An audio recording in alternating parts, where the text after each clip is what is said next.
Hi friends, ఇంట్లో pizza ఎలా చేసుకోవాలో ఈ వీడియోలో తెలుసుకుందాం. ముందుగా maida, baking soda, yeast, pizza sauce, cheese and curd తీసుకుందాం.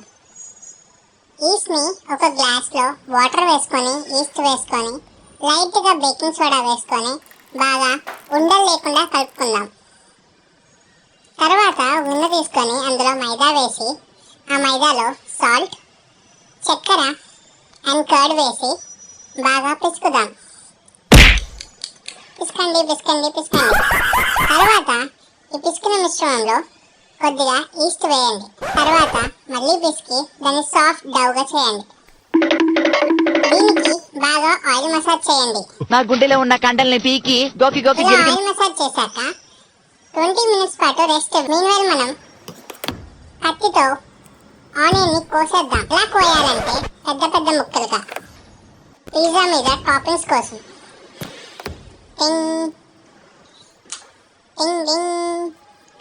ఇప్పుడు మన డౌ రెడీ అయ్యింది.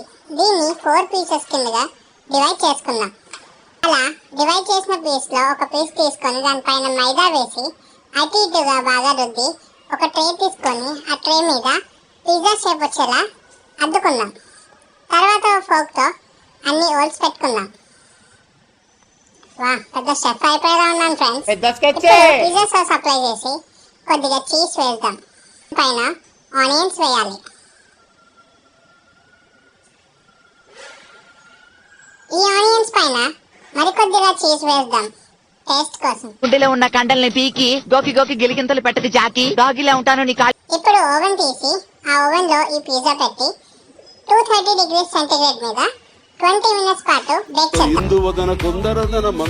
పర్ఫెక్ట్ గా తయారవుతుంది ఫ్రెండ్స్. అలా గోల్డెన్ బ్రౌన్ గా వస్తున్నప్పుడు మంచి స్మెల్ వస్తుంది ఫ్రెండ్స్.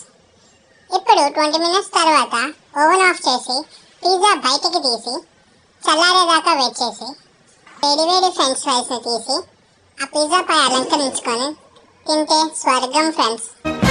ఇదే నా first video in YouTube. So మీరందరూ సబ్స్క్రైబ్ చేసి నాకు మీ సపోర్ట్ని ఇవ్వండి అండ్ ఈ వీడియోని లైక్ చేయండి. Happy Diwali friends.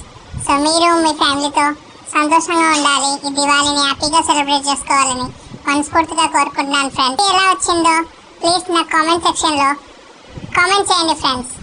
Bye friends.